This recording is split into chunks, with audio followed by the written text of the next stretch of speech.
Greetings. My name is Judy Mowatt. I was born in Industrial Village, Gordontown, Jamaica. I started singing at the age of 16.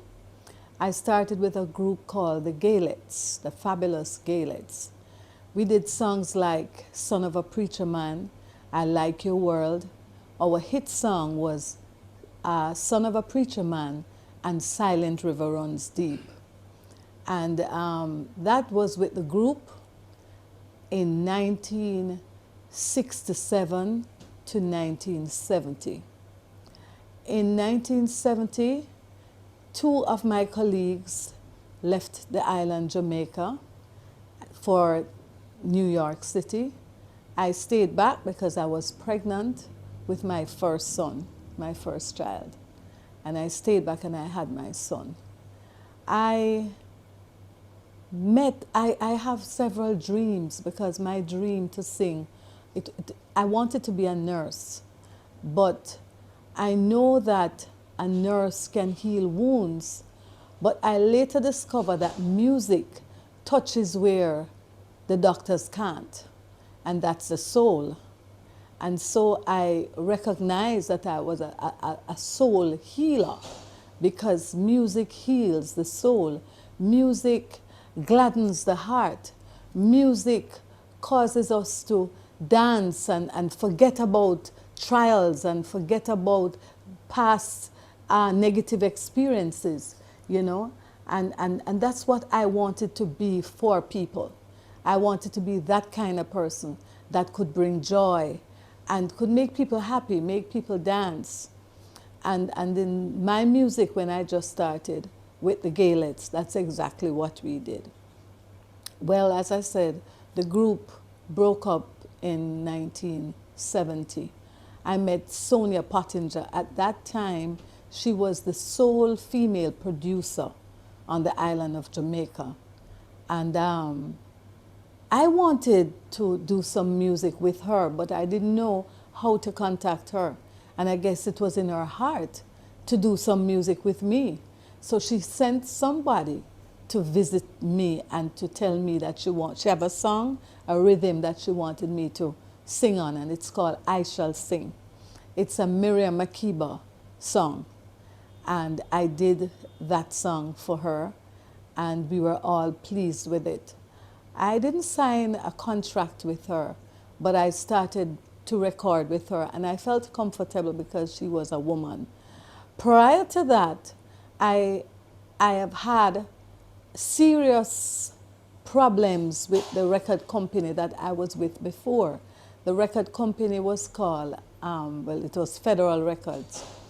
And I was very young at the age of 16, and they brought a book before me. And it seemed like something that I should read over, but I had no legal awareness of contracts and agreements. And so this thing looked like a book, but she just turned a page and said to me, I want you to sign right here. And if you sign right here, I'm going to make sure that you have the stage ethics that you need for the stage. You'll have all the cultural things that you need. You'll have the voice training, and all those things sounded wonderful. And when I listened, it sounded so good that I immediately put my signature to paper. And then I recognized that I signed away my rights, because this contract was renewing itself every year. Every 3 years, the contract was automatically renewing itself, and I had no way of getting out of it. Well, I did some music. I did about 6 songs, and they got a group from America. The group came down to Jamaica, Kingston, Jamaica, and they were recording them. And so I was shelved. I was put on the shelf, and they needed me no longer. They never needed me anymore. They never needed my music. I didn't know what to do. I have this talent people wanted to record me. So here it is now. I ended up at Tip Top Records with Mrs. Sonia Pottinger. And she tried to get some legal, to implement some legal thing inside of the contract to free me, but it was too deep. Byron Lee tried to get me out of that agreement because he himself wanted to record me as an artist, but it was too deep. Nobody could get me out of the contract.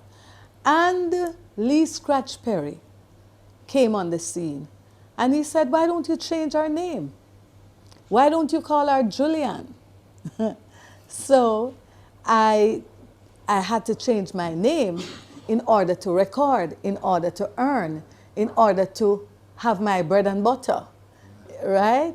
So I changed my name and I started to record as Julian, but I still maintain Judy Mowatt as the stage name. So when I go on the stage to sing a Julian song, people are saying it's not the same person. I am singing over somebody else's song. So it was kind of complicated. How did you get out of that contract? I got out of it finally. With the name change, they decided to just leave me. It was time. Everything has its time and its moments, and it was my moment to get out of it, and I got out of the agreement. And I was with Mrs. Pottinger for quite some time until I met Marcia Griffiths and Rita Marley. Now again, I'm a person, I love to dream. And my dream may seem impossible, but I will tell every young person in the music business and who is aspiring as a young singer that you must dream big. See yourself on a big stage. See yourself doing all the things that you want to do in your mind's eye. And it will be fulfilled. It will be accomplished. I always wished that I would get the opportunity to sing with Marcia Griffiths and Rita Marley. I don't know how it would happen because I didn't know them. And one day, Mr. Dodd, Mr. Clement Dodd from Studio One, I was not a Studio One artist, I was a federal artist. All of us come from different stables. And he sent for me to come and do some background vocals. I know I alone was not going to be doing the background vocals, but I didn't know who I would be singing with. And when I got to the studio, lo and behold, it was Marcia Griffiths and Rita Marley.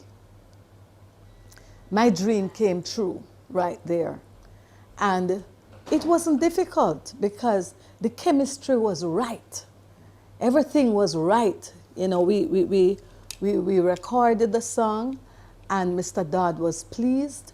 And then Marcia said to us, well, I am going to the House of Chen nightclub. In Jamaica at that time, you have nightclubs, and on a Wednesday night, you would have live music. On a Monday night, you would have live music. And then you would have the Gleaner Company would send a journalist and a photographer to carry whatever entertainment there is for the night. And so the Gleaner was there, yes, and the photographer was there. So when we did Marcia, we did a song with Marcia Griffiths, a Sweet Inspiration song. And we blended so well. It's as if we were singing together for years. And I believe in divine ordination. If it is of the Almighty, if it is of God, it will be.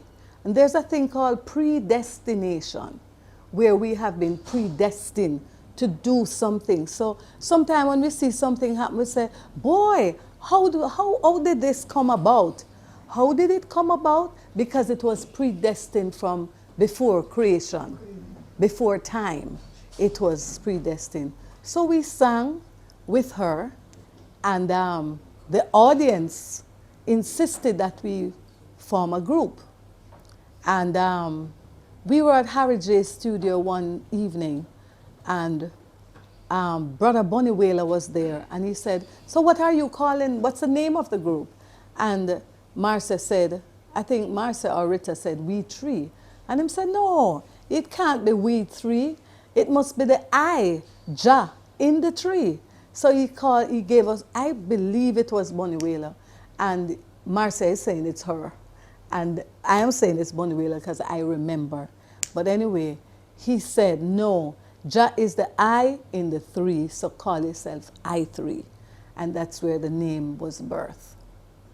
Right. Yes. So you had the like a chemistry. You three. Oh, yes. Yeah. It was instant. Instant, energetic. As you say, it's a chemistry, but it was something like a current that just pulled us together. It was like magic, that we came together.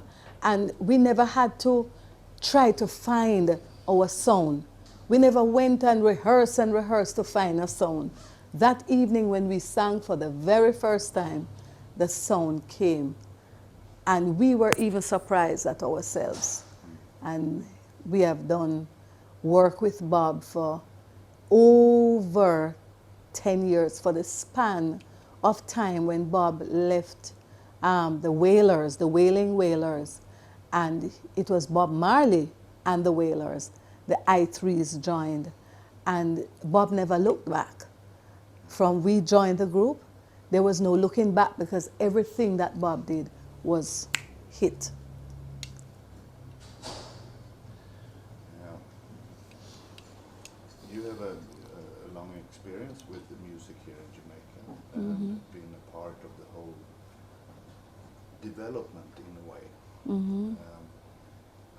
What would you say is the key factor that makes Jamaica so strong in music?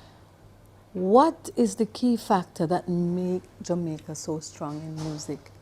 I think it's the people, because it is the people that created the music. First of all, there has to be the gifts and talents. And the gifts and talents is from the Almighty. Everyone, when we were born with a gift. And Jamaican people are gifted with music from out of the womb. As Bob Marley said, I came out singing. I came out of the womb singing, So Jamaica is really gifted. And I would say the people, because of what we have experienced during the time of slavery, there was rebellion and there was also triumph. There was also triumph and there was pain. And inside of that pain, instead of war, it came the music. The music was birthed out of trials and tribulation. The brothers in West Kingston, they were always at war with each other. But while they were at war with each other, there were some who were cultivating music to express what was happening in the society. So there was a great expression of what was taking place in our society. And also, not just war, but everything that we as a people experience. There was a song, because a song relates to a human situation.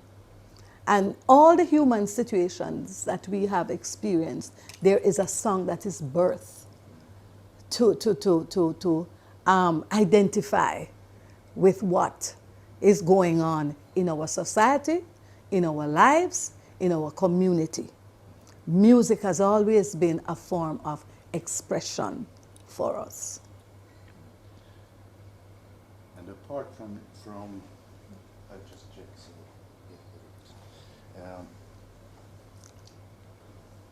There is also a very creative climate here. There, like people play in the yard outside their house, and Oh yes, like oh jamming yes. sessions or whatever you call them, where everybody participate, and maybe in that culture of playing together on a more informal basis, new things can pop up. Oh yes, inside of that informal basis comes great songs. Great songs. I mean, I've seen it with Bob. You know, Bob would just get together on an evening, like say at about 7 o'clock. You would see different members of the Wailers driving in to 56 Oak Road. And he would be playing his football.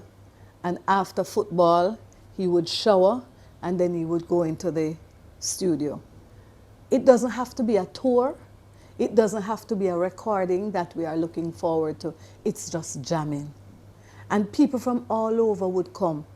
And the songs that are birthed out of those jam sessions are some of the songs that have become international hit recordings for Bob Marley. Yes. Jamming. And there is for me, listening to reggae compared to many other, there is a big heart in the, I mean, not a big, it's a strong. It's a love. Yeah. Yes. Right. Okay. Reggae music is birthed out of the love of a people.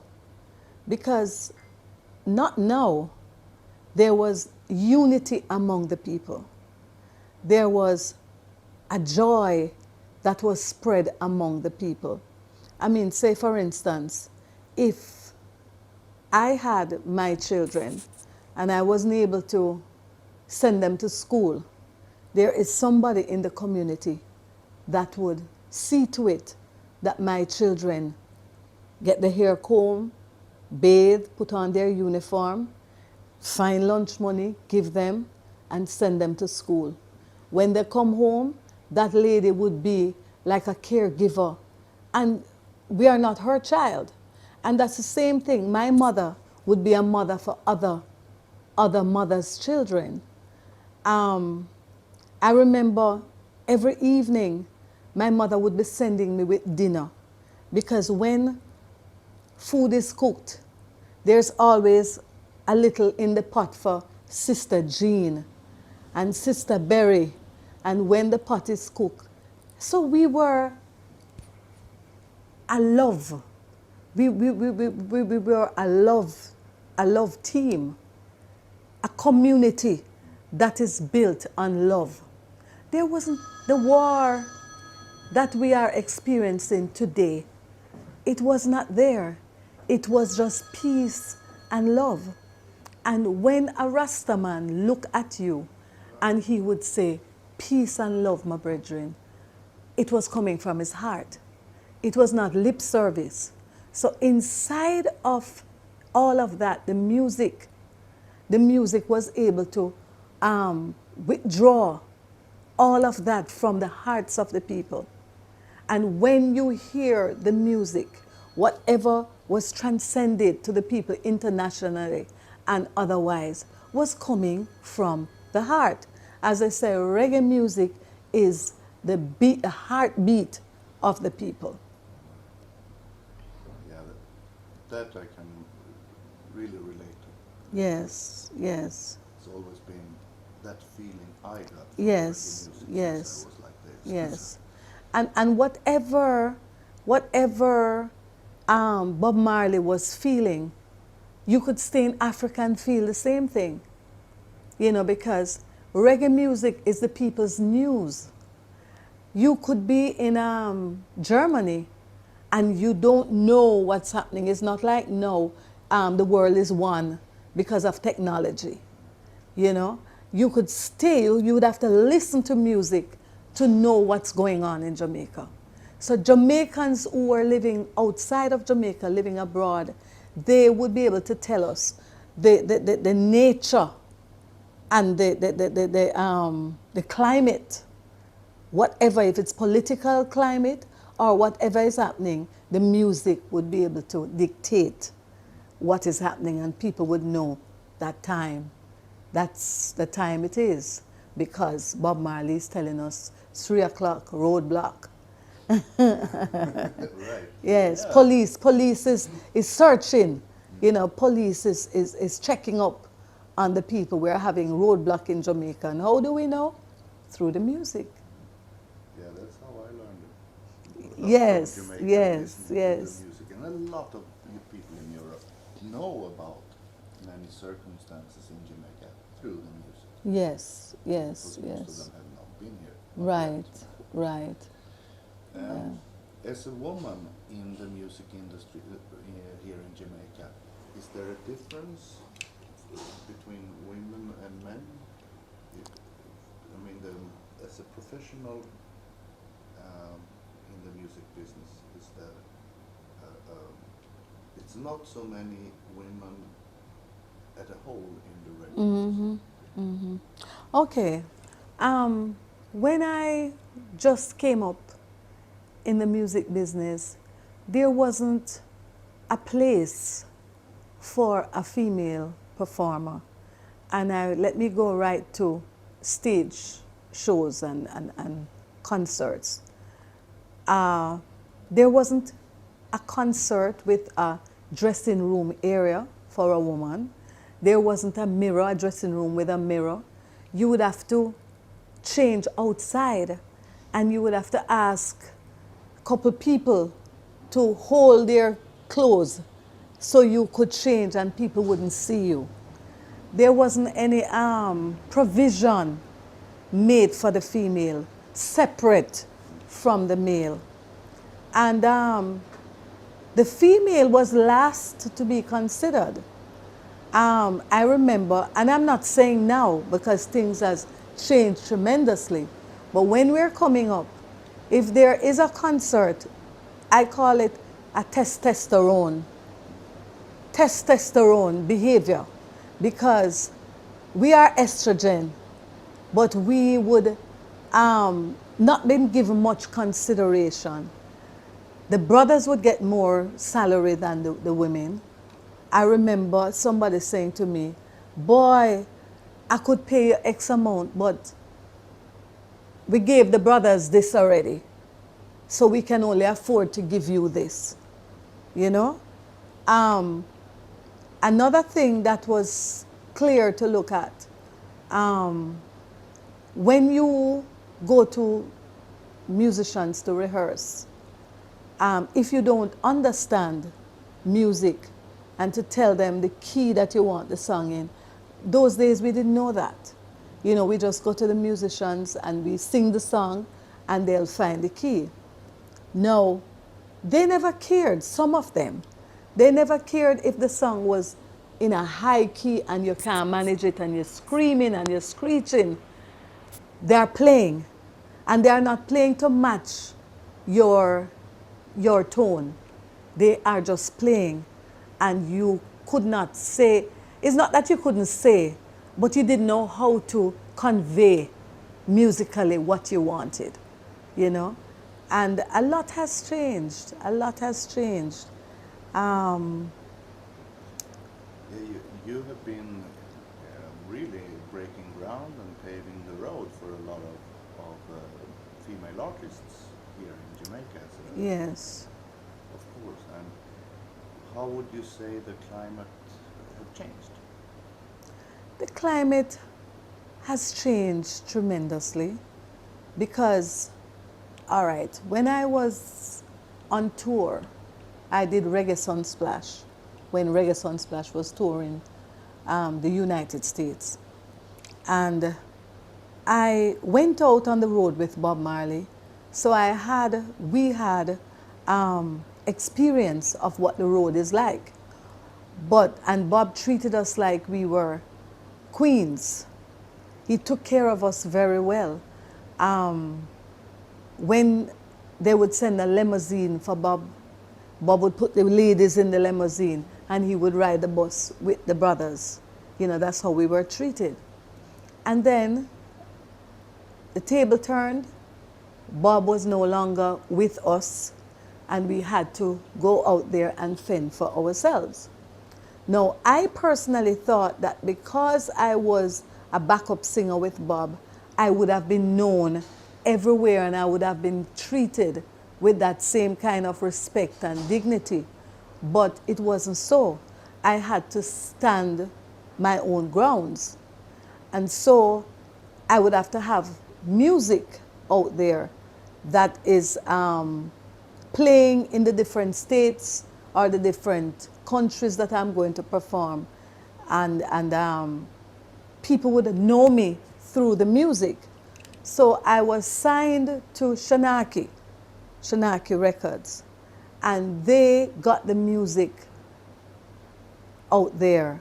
And I am really grateful to them because when I went out there, the music had gone ahead of me. And so when I am performing, the people knew the songs, and it made it much easier for me to be able to manifest the work because the people were familiar with what I'm doing. I don't remember what where we are. How the climate has changed for women in the music here in Yes, Jamaica yes. compared to when you started your Yes. career and today. Yes. Well, there is a lot of respect given to women.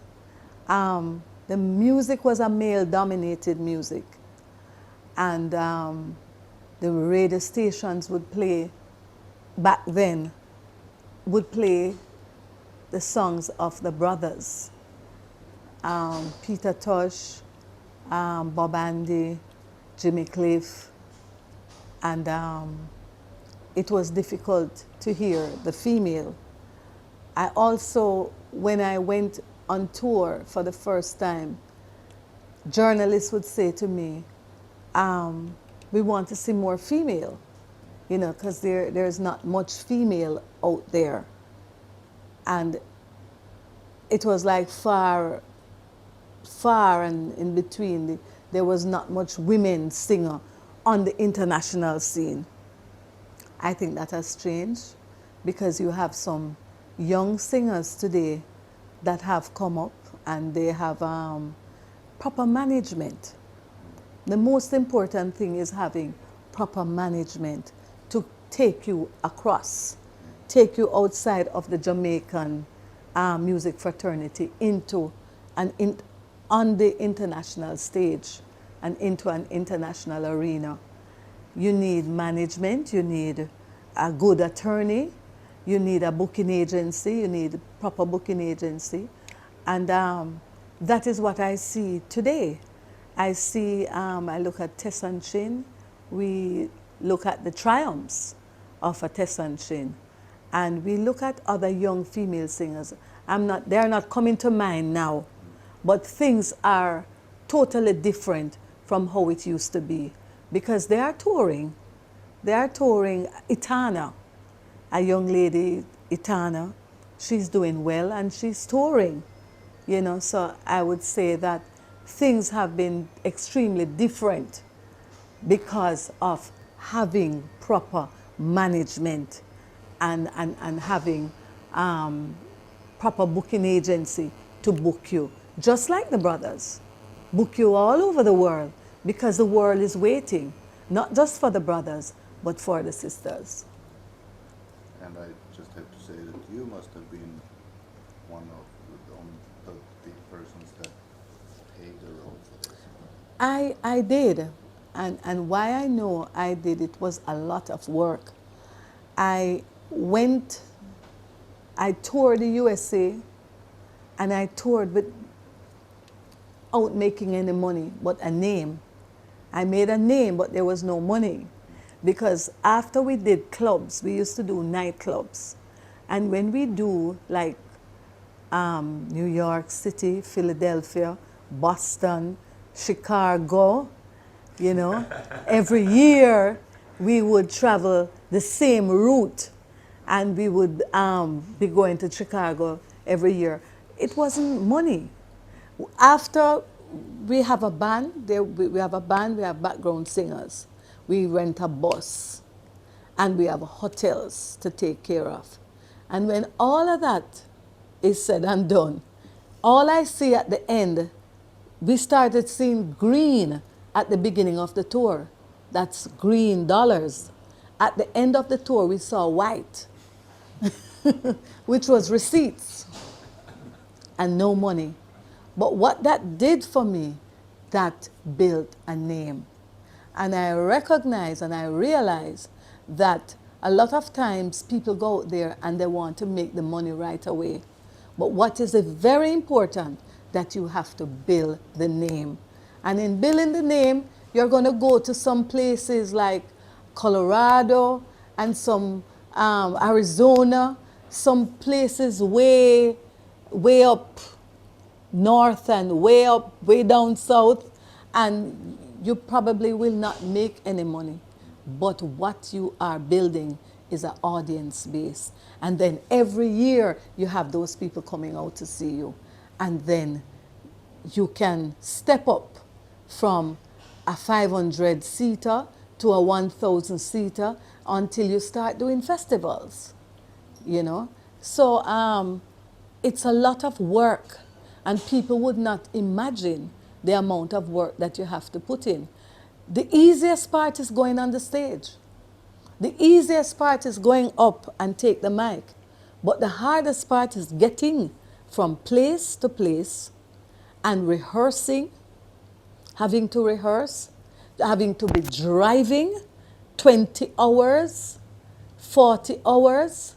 You arrive in next 2 days, and when you get to the gig, you have to go in your suitcase and take out your clothes from the suitcase, and from the suitcase to the stage. And when you finish, you probably get a bath and you hop back on that bus and you go into another state. You know, it was not easy, No. but it was worth it. And if I had to do it again, I would. All right. Yes, Sounds good. yes. I do feel that getting together to write, to feel the emotions of the Swedish people, to feel their heart, you know, and they feeling our heart. So getting drawn together to write music, to write lyrical, to be lyrical, right? And then you jam. You might not go in the recording studio, but you might rent a house and you jam together, because you have to be able to feel each other before you can go in the studio to record. So my suggestion would be getting together, writing, and not just that, you go to the river together, experience some of our culture. What makes us being able to express ourselves the way we do? We are a river people. We love the river. We love the beaches, you know. We love nature, you know, so we would bring them into our domain, you know, take them hiking, take them to the beach, take them to the river. That I would do that. That's where I would do that. And then we start to jam. The songs that we write, we would jam together as musicians and feel each other's energy, and then boom, studio. Studio. Yeah. That we have to remember. That Yes, yes, to yes. kind of capture each other's hearts. Yes, And yes. So not just in word, but in Mm-hmm. feel the heart. Feel the heart, and being able to express oneself. You know, they are expressing themselves, and we are expressing ourselves. So we are able to see what it is that makes them happy, what it is that brings joy, you know. And we try to put ourselves in their place and they put themselves in our place. And we become one, a melting pot, a musical melting pot. Thank you so much. You're welcome. It was really nice to very interesting. Yes, I am glad that I was able to do it. Yes. You really have a good way of expressing yourself. Thank God. Thank God. But our music, our music, we relied on American music. In the early days, we were dependent on American music. And then there became an era, the romantic era, you know, where men and women falling in love. And when they are falling in love, then there are songs that are birthed, love songs that are birthed out of that love experience, you know. So the music has come from ska. Ska was more, what would I say? It was more classical. To me, ska was more classical. There was the wind instruments. I mean, Tommy McCook and Roland Alfonso and all. I mean, that was like jazz. Jazz, what you call it, inculcating in the music. And then the rocksteady era, it was more easier because the men used to say it was difficult when they perform to ska, when they go to the dance halls, and it was hard on them when they go home because they were tired. They were very tired. And so rocksteady brought it down a little bit. And then love songs, the lovers' songs were on the rocksteady rhythm. And then reggae came with a more consciousness, you know. And I am doing gospel now, you know, so we cross over from consciousness to righteousness. Yeah. Yes, yes.